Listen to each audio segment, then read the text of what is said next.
Hello girls. Hello, ma'am. My name is Vijay Lakshmi Das and I am your examiner. What's your name? My name is Lomani Lopamutrudalai. And what's your name? My name is Sakshi Sahu. So, you are Lumani Lokamudra Dalai and you are candidate A. And you are Sakshi Sahu, you are candidate B. So now, Lumani, tell me, where do you live? I live at Titlagar. Do you like the place? Yes, ma'am, I like the place very much. The most precious thing about the place is that I live with my parents. And there are also many places to see and I like it very much. Fine. And what is your hobby? I love singing in my leisure time and I also want to make it my profession. Okay, fine. Now moving towards Sakshi. Sakshi, tell me, do you like watching TV? No, ma'am, I don't like watching TV. And what is your favorite time to study? My favorite time to study is early in the morning. Fine, thank you. And now let's move to the next stage, that is the topic presentation stage. And now, Lumani, you are going to tell us about your topic. When you have finished, Sakshi will ask you a question and then I will ask you a few more questions. Would you like to begin, please? Yes, ma'am. My topic is environment.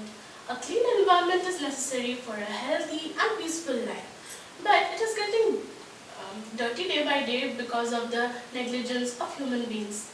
Natural surrounding helps life to grow, nourish and destroy on the same planet called Earth. A natural surrounding plays a vital role in the existence of life on Earth and it also helps the animals, plants and human beings to nourish and develop naturally. It's now an important topic for people to know how to protect our environment and keep it safe for future and also ensure the nature's balance on Earth so that the life continues on Earth. Different people of different area express it in different ways. For example, if we take a physical scientist, he refers to the physical environment and it constitutes of three interlocking systems. They are the atmosphere, the hydrosphere and the lithosphere. And if we talk about the biologist, then he refers to the biological environment that constitute of the living organisms of the biosphere. And at last, the social scientist who refers to the cultural, organizational, social environment.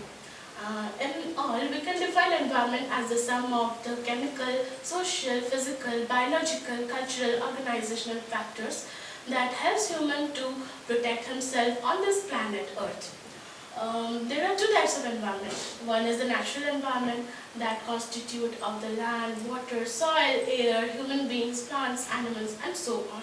And the next type of environment is the man-made environment that constitute of the housing, urbanization, transport, utilities and so on. In other sense, we can consider these components as resources that man uses and he explores it and he uses it for his basic physical needs. And in other words, we can also consider it as the fellow members of the global ecosystem with which man establishes his intellectual, physical relationships and it provides a basis of purpose to life of them. Thus, in my view, man and environment are closely intertwined with each other. It depends on himself as it depends on it. And they maintain an equilibrium and maintain a balance in the nature. Thank you, ma'am. Well said. And now, Sakshi, can you ask her a question, please? Yes, ma'am. Lamani, according to you, what is a healthy environment? Actually, I think a healthy environment is an environment in which the nature cycle goes side by side without any disturbance, because any disturbance can cause a huge loss of life on Earth. Thank you, Lamani. And now, Lumani, I have two questions for you.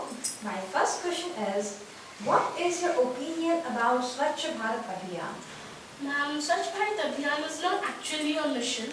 It's, in my viewpoint, it's a new step ahead to make our surrounding clean, because the clean surrounding can help life to grow and develop naturally. And tell me, what will happen if ozone layer gets depleted? Ma'am, if the ozone layer gets depleted, then the ultraviolet rays will directly fall on Earth and it can cause a loss of life to the plants, animals and human beings and can cause diseases such as skin cancer and cataracts. Thank you, Lumani. And now, Sakshi, you are going to tell us about your topic. When you have finished, Lumani will ask you a question and then I will ask you a few more questions. Would you like to begin, please? Yes, ma'am. And my topic is travel and tourism. To travel from one place to another place for different purposes is generally called traveling.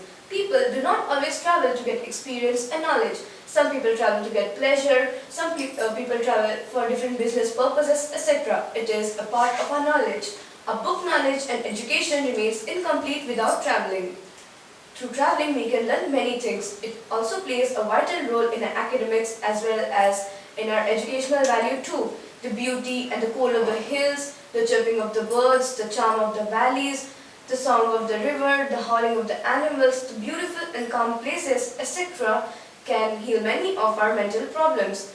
Traveling also imparts us knowledge about different traditions and cultures that are followed up in our country. Besides this, traveling has also many advantages. For instance, if a man stays at one place for a longer period of time, then he or she becomes monotonous. Traveling refreshes our minds and removes monotony.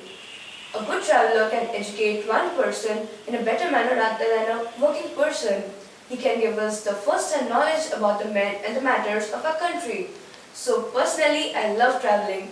Of course, there are some people who are always unhappy with the way life is to them, and so they will always say that traveling is far from pleasure as it involves a lot of stress due to the due to the necessity of packing their things, using public transport, and so on. But fortunately, rather the number is few, and the majority understands how traveling is important and exciting. As for me, I have always enjoyed the all-around views of the nature from some or the other altitude. I enjoy such spots in my hometown, and as soon as I am in a new city, I straightaway search for such spots. And when I am at such spots, I just hold my breath and observe the beauty of the nature, thinking to myself what beauty it offers to us and how important is it to value each and every moment of our life. Traveling also imparts us informative value. For instance, if an Assamese visits South India, then he or she comes to know about the relief features, the backwaters, the spice gardens, the rubber plantations, etc. about that particular area. Traveling also helps students to learn things practically rather than reading it from the textbook. So at last, I would like to conclude by saying that traveling enhances our knowledge, so one should travel frequently to get knowledge practically rather than reading it from textbooks. Thank you. Thank you, Sakshi. And now, Lumani, can you ask her a question, please? Yes, ma'am. Sakshi, how can traveling heal our mental and physical problems? Thank you, Lavani. It's a good question. And the answer to your question is the beauty and the cool of the hills, the chirping of the birds, the howling of the animals, the song of the river, beautiful and calm places can heal many of our mental problems as it gives pleasure to our soul. Okay, and now, Sakshi, I have two questions for you. The first question is, have you ever been to Agra? Yes, ma'am. I have been to Agra twice. Okay. Tell me about the place. Ma'am, it's a beautiful place and you can find many monuments over there, and moreover, it is near to a capital, Delhi. Okay, and now, if I want to know about customs and traditions of a country, what do I need to do?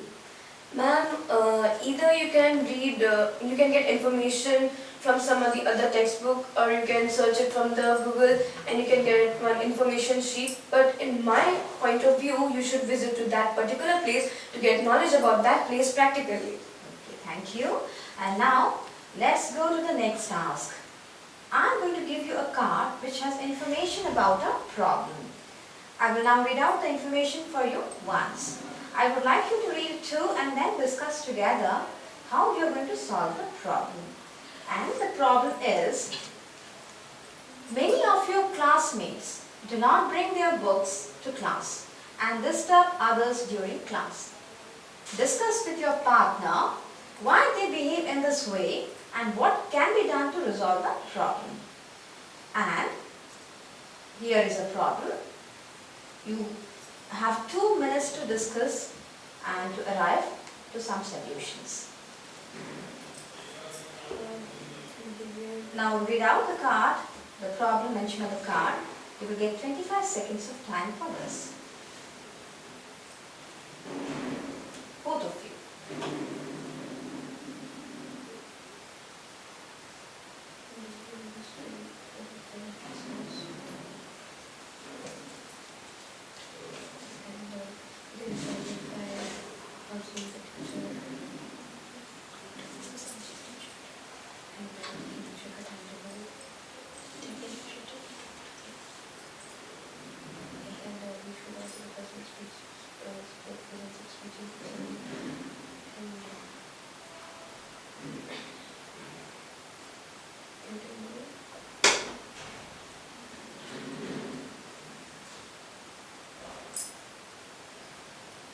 Now, are you ready to speak? Yes, ma'am. Please. Ma'am, they behave in this way because of the recklessness and the carelessness about their books and their timetable. And the solution to the problem is we can recheck our timetable with them in order to know if their timetable is correct or not. We can also take initiative and talk to them personally about their behavior, and we can talk to the class teacher too, so that she or he can narrate some stories or speeches on it about the punctuality and sincerity of a student. And we can also prepare and present some speech on the assembly. And as a friend, we can also counsel him or her. Okay. So now tell me, what role does your class teacher plays in this problem? Ma'am, a class teacher plays a very vital role in this problem because after a principal, the class teacher, we can talk to the class teacher about any of the problems going on in the class. The class teacher can talk to the concerned subject teacher and ask the subject teacher to counsel the student on this matter, and he or she can, as said, they can narrate some stories or speeches regarding the sincerity and punctuality of a student. And if the same behavior continues, then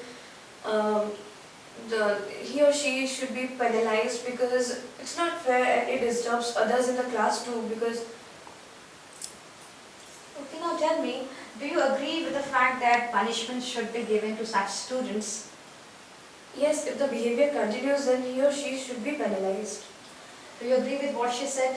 Yes, ma'am, I fully agree with her because any problem has a permanent solution, and the permanent solution to this problem at the last stage can be the punishment.